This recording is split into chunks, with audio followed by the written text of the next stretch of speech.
Welcome to Macomb Paranormal Investigations and Research. Let's dive into the shadows. Tonight, we travel north into the heart of Michigan, to a quiet small town where the dead may still be signaling from beyond the grave. In Osceola County, just outside the town of Evart, sits Forest Hill Cemetery. By daylight, it appears peaceful, ordinary, and respectful. Rows of stones stand beneath the sky, surrounded by grass, trees, and the slow silence that belongs only to old cemeteries. But when darkness falls, people say certain tombstones begin to glow, not reflect, not shimmer from headlights, glow. For well over a century, residents, visitors, skeptics, believers, reporters, and paranormal hunters have come to Forest Hill Cemetery to witness one of Michigan's strangest unsolved mysteries. Some have seen 3 stones glowing. Others say 9. Some describe a pale green light. Others call it white, soft, or ghostly. Many insist the lights vanish when approached. And behind those lights is a legend far sadder than it is frightening. A railroad cook, his young son, and a drowning that left a father searching forever.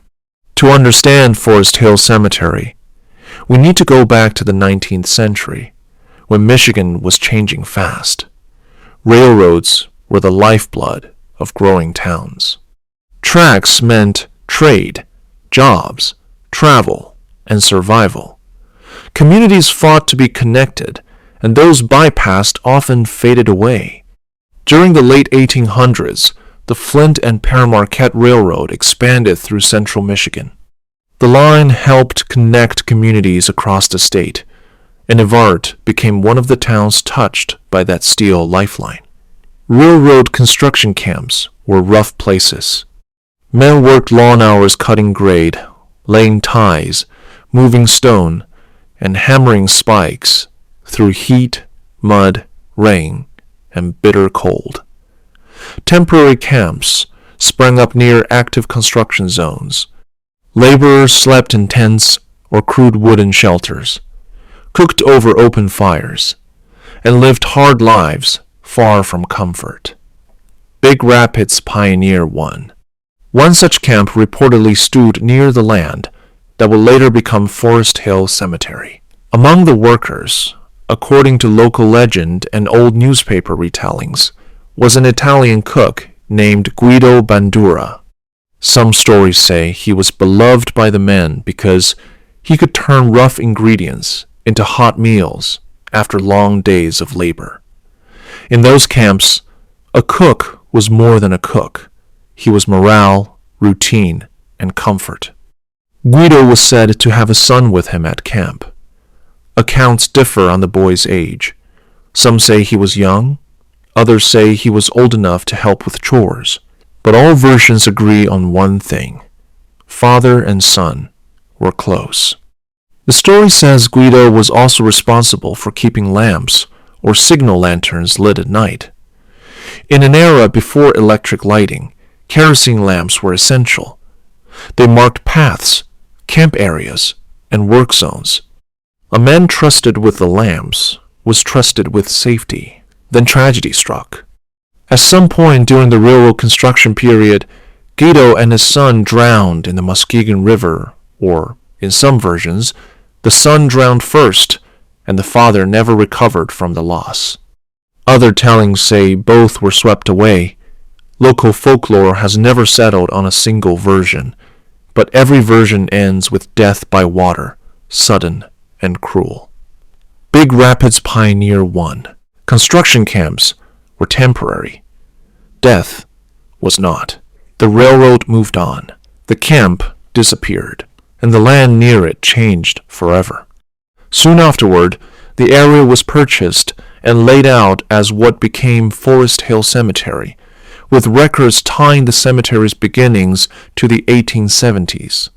The cemetery grew with Evart, becoming the resting place of generations of families.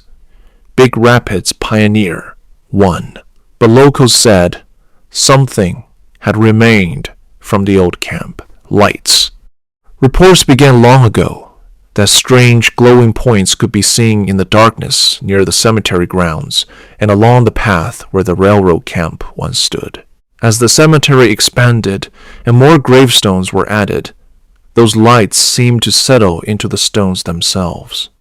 Imagine standing at the edge of the cemetery after sunset, wind moving through trees, gravel crunching under your feet, night insects buzzing in the distance. Then, across the dark rows of markers, a stone begins to shine, not bright enough to light the ground, just enough to be unmistakable. Another glows farther back, then another. You take a step forward. The light fades. You stop. It returns. For generations, people connected those lights to Guido Bandura. They said he was still lighting lanterns, waiting for his son to come home from the tracks.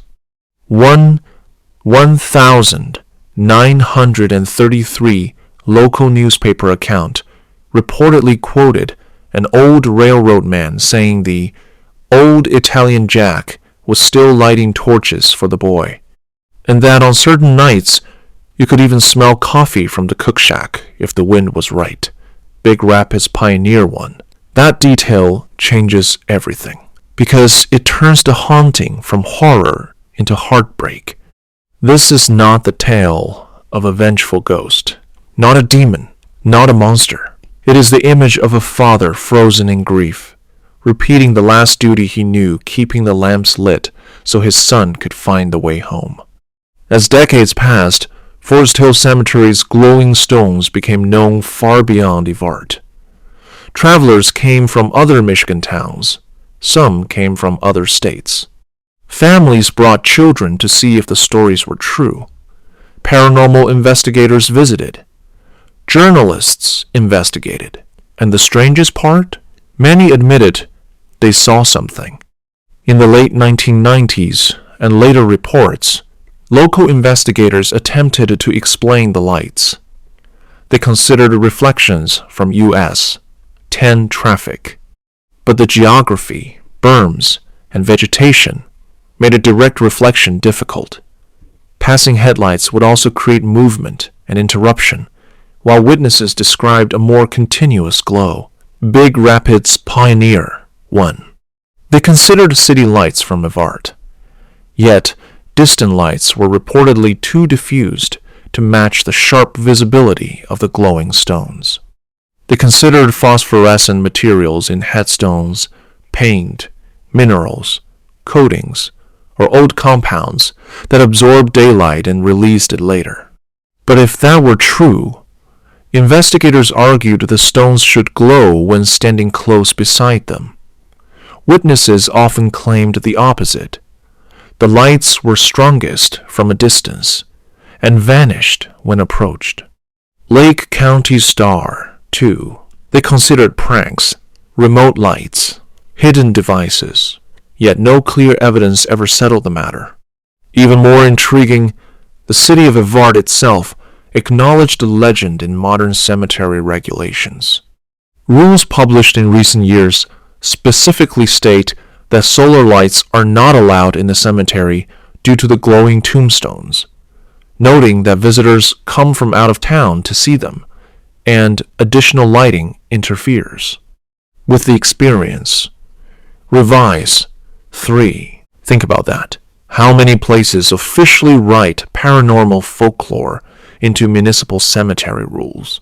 That alone tells you how deeply the mystery is woven into the town's identity. Now, let's talk about witness experiences.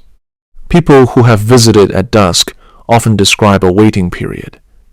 At first, nothing, just stones fading into darkness. Then, as the eyes adjust, certain markers begin to show faint luminosity. Some say it resembles moonlight trapped inside marble. Others say it looks like candlelight behind frosted glass.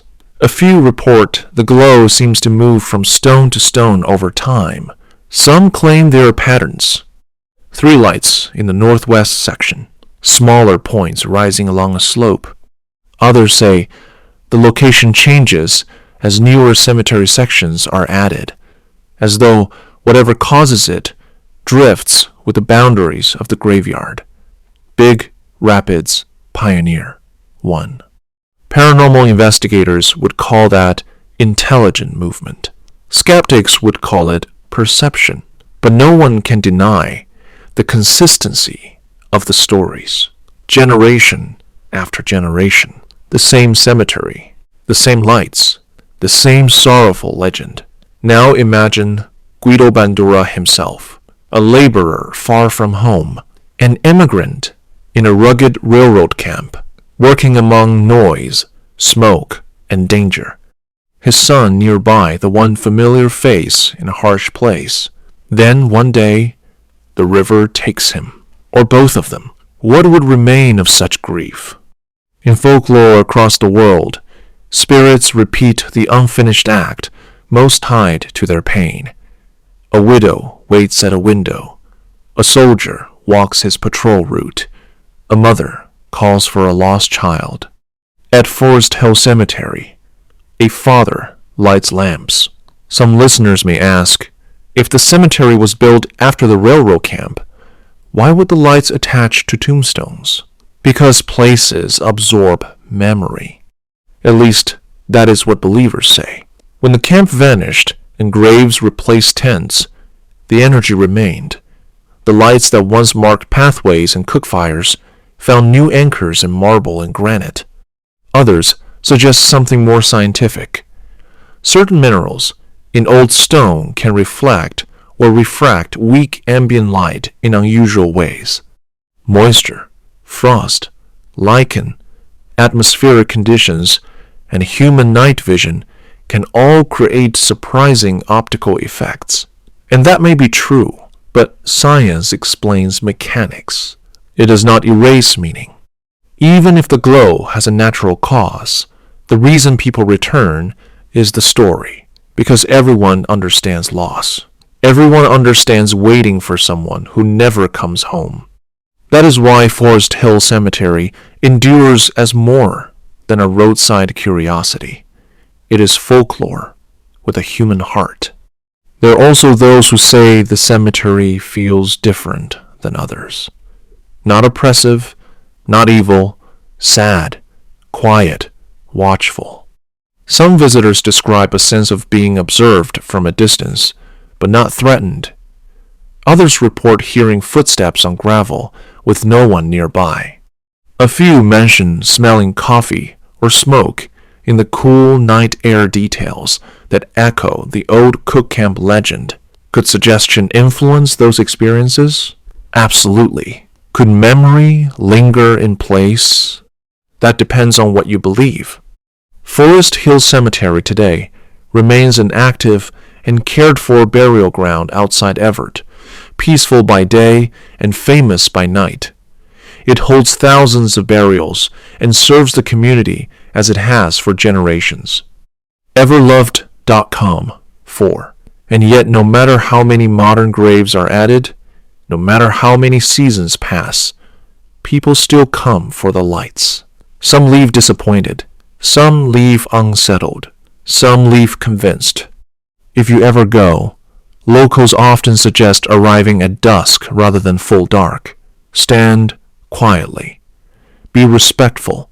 This is a cemetery first, a legend second. Watch from a distance. Let your eyes adjust. Do not trespass or disturb graves. And if a stone begins to glow, resist the urge to rush forward. Just watch, because maybe the light is only physics. Maybe it is moisture on stone. Maybe it is reflection and human perception working together.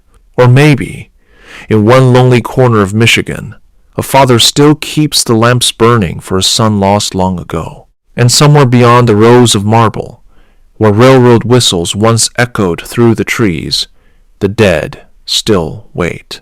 This has been Macomb Paranormal Investigations and Research. Sleep well tonight. And if you ever find yourself near Evart after sunset, look carefully at the stones. You may see someone still searching. 1.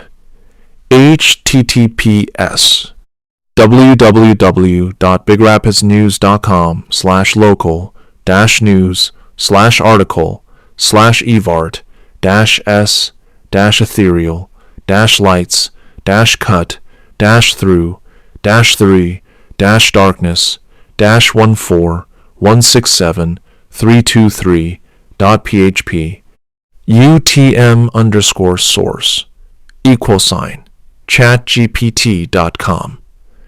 Evart's ethereal lights cut through the darkness. 2.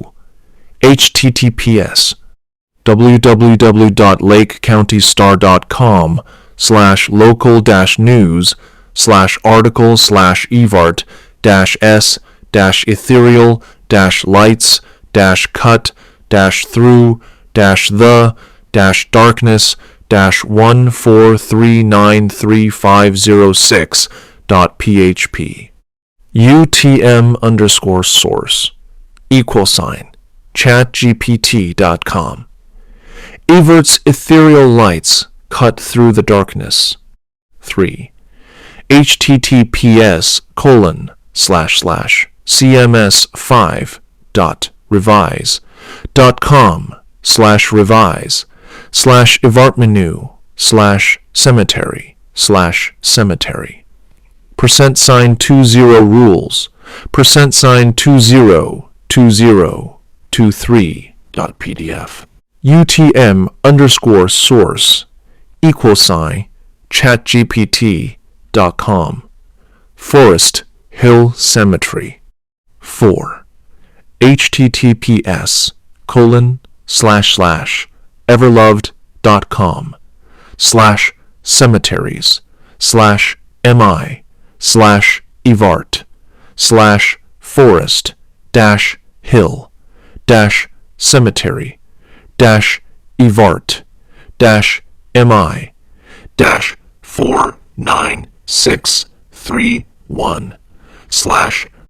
UTM_source =ChatGPT.com. Forest Hill Cemetery, Evart, Michigan. Ever loved.